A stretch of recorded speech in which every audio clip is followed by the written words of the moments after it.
Hi, Addie, and eighth grade music for week 11. This is week 11, whoever is here. Addie, and maybe some other people have joined you also. This is a continuation of what we talked about last week about the different periods of Western history.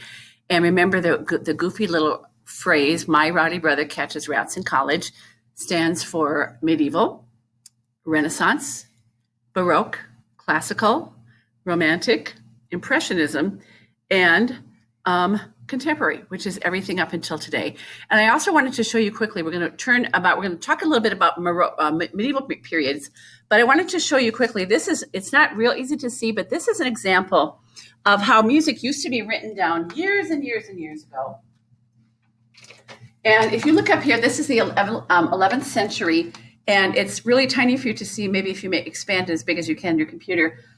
This is kind of hard to read. If somebody was going to hand a piece of music to somebody, I think this would be pretty hard to tell. It looks like there's just some dots, maybe a couple of little eighth notes here and there. You can kind of tell when the things go up and when they go down. There's certainly no time signature, and there's no bar lines to see how many beats are to each measure. It looks like it's a different language. It's not in English. And this great big letter, a lot of times in the old, when people were writing back in the old days, they would, the very first letter of the first word would always be big and fancy. And this is a little bit more big. And so this is an O. So whatever this very first letter is, it probably starts with an O. But this, from here on up, I guess I can't even because of the screen. From here on up, this is what it would look like in the 11th century. That's what music looked like. Pretty hard to tell. 100 years later, 12th century, it's a little bit easier. You can kind of see where each beat is. I think these little lines here are kind of telling you what the steady beat is. But again, it's really hard to tell. There's some like filled in circles and maybe some eighth notes. Some things go up, some things go down. It's hard to tell. Again, this is a different language. Again, here's another of those giant letters at the beginning of this word. That's an O. 13th century. Now we have a staff. That's a good thing. It's starting to look like more music. There's 5 lines and 4 spaces. The words are underneath here. Again, it's a different language. I don't know what it is. Still hard to tell. There's no bar lines. It looks like there's 2 lines at the end here. So it kind of tells you that's the end of the song. Doesn't look like a repeat sign. Up a little farther, I'm going to scroll down a little bit. Hang on.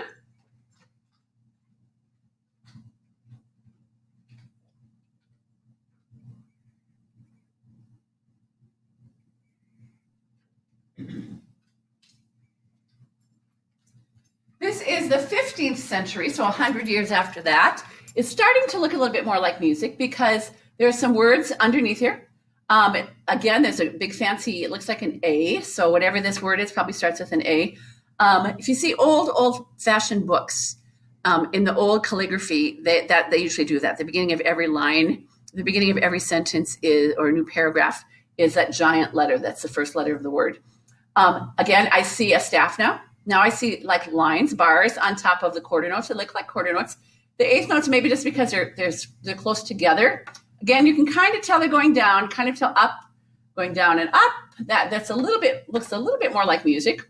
This one is probably during the period. Look how fancy this letter is. And that's kind of a little crest at the beginning of it. Early 16th century. You can tell it's very neat. There's a bar lines at the end, which tells you it's the end of the song. This might be the other repeat sign on this side. I see a C with a line down here, which means that's kind of a time signature for cut time. Again, it tells you when it's going up and down. They all look like the same kind of note. They don't look like a combination of quarter notes and eighth notes and whole notes and half notes. I don't see any rests. This is the 16th century. This says tenor, so this must be the tenor part for the high male. Again, here's a fancy W and a staff. That's good. Here's a repeat sign here. And now here's some words, and it almost looks like they're in English. So if this is our W and this is HAT, that says what?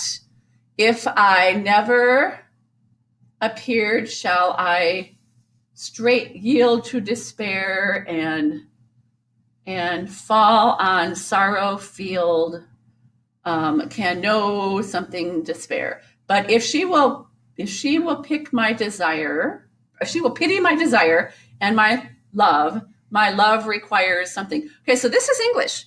And it kind of sounds like Shakespeare. So it's probably written about the same time as Shakespeare's music or Shakespeare's writings. It's called the King's English. And there was a time back when Shakespeare was alive when everybody had to talk like that. We don't talk like that anymore. It would be like someone saying, "Wilt thou walk next to me on the way to lunch?"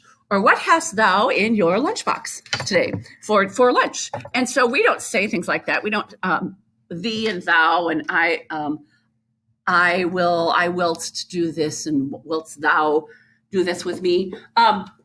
Lots of fancy English. It was called the King's English. Some very, very old Bibles have that in it, depending on what year the Bibles were written. And that's what that looks like. It looks like that is probably some words and lyrics to that song during Shakespeare's time. Now, we're going to talk only about one different period. And this period is the first one. So, and it starts with an M. So what would that be? The medieval period. Okay. There will be a test on this. There's going to be probably in about 2 weeks. There will be a review sheet also. So anything that you hear today, try and listen to, and it will also be on the review sheet. So the medieval period is important for us to talk about, and it'll make sense in just a couple of minutes. The medieval period is the first period that they really discuss and write down history in the periods of Western history. It's also known as the Middle Ages. Some people refer to it as the Middle Ages or the Dark Ages. All three of these terms refer to the same type of time in history. The medieval period, Middle Ages, and the Dark Ages. There were lots of things going on, and the Dark Ages, there were lots of bad things going on. I mean, the Black Plague was part of it. At the end of this time period, the Black Plague was going on, and we can kind of relate to that because of our pandemic. We've never been able to say that before when we're talking about music history periods and history periods and stuff. There was a plague or a pandemic where a lot of people died, and they didn't have the medicine that we have today, and luckily we get to continue going to school with electronics and stuff. Back then, they probably just had to stay in their houses and they were quarantined, kind of like you are. So medieval period, the Middle Ages of the Dark Ages, everything around that period revolved around one thing, and it was around the church, and it was very, very important. Society revolved around the church.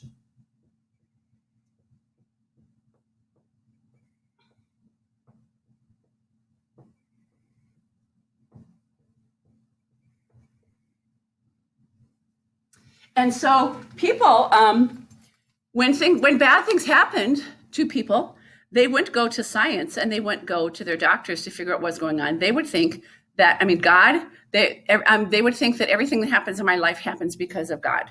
So if something bad happened, well, maybe I made God mad at me, or maybe if something good happened to me, then that means God is showing favor on me. God is either doing good things or bad things. Good things or bad things are happening because of God and how he feels about me. And it was so important. This isn't to say that every single person that was alive during the medieval period went to church, but it was a pretty important thing to people. And it was important to not, our focus was meant to be on God.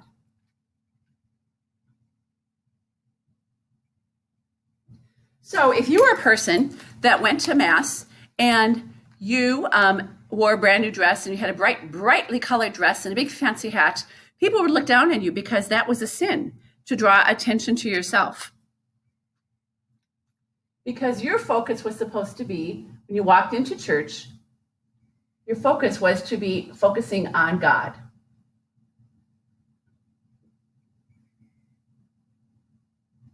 To yourself. So you wouldn't wear something really flashy and you wouldn't talk about it.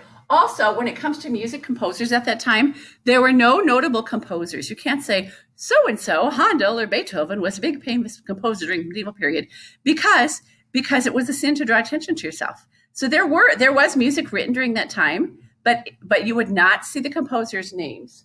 No composers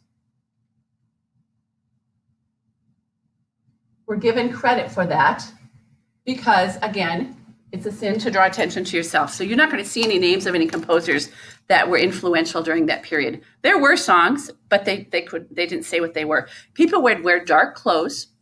If you think dark and plain,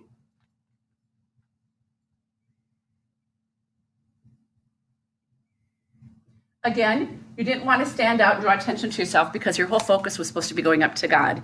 When it comes time for music in the church, and especially the Catholic Church, and this is why we're talking about it here, because you might not hear this much if you're going to the public school next year. You might not hear much about the music of the Catholic Church during the medieval period, but it was very, very important. And it had a lot to do with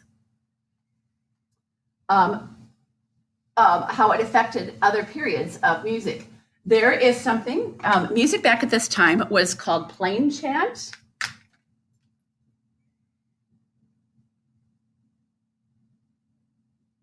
Or plain song.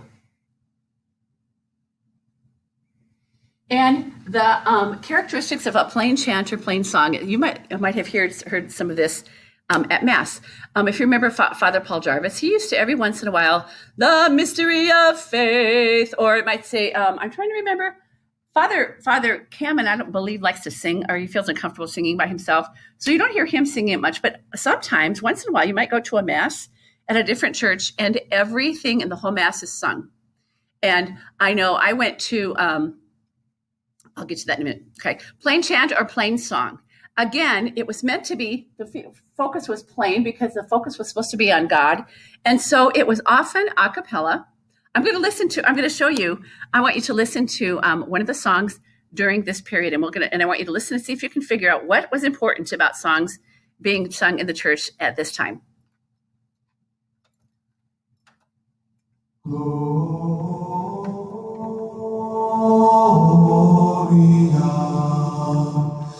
In excelsis Deo,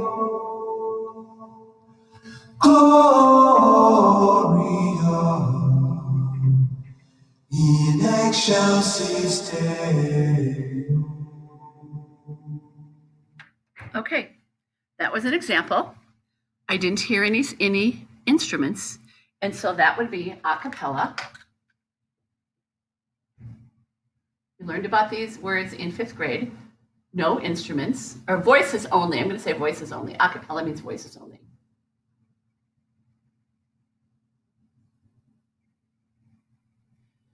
It was unison.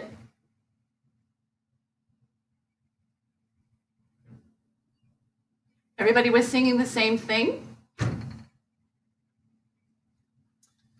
Again, a cappella, because they didn't want instruments they didn't want any attention to be put on the instruments and people looking at unison. Everybody sang the same thing. There was no harmony and big fancy stuff going on. The lyrics were more important than the melody.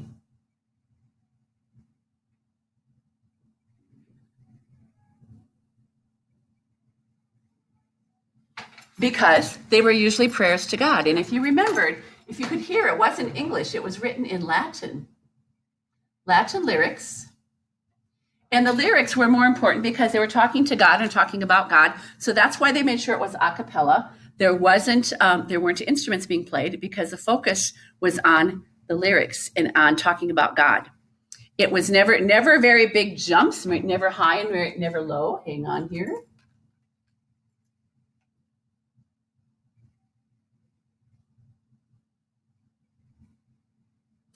And I want to show you, I'm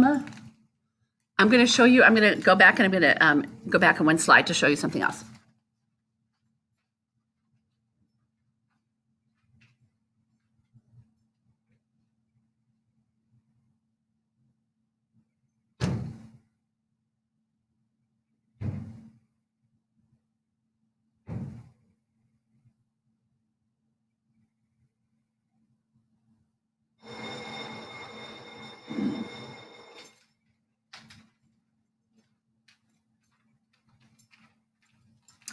Remember, this is a modern way of writing. This is a modern way of writing one of these songs.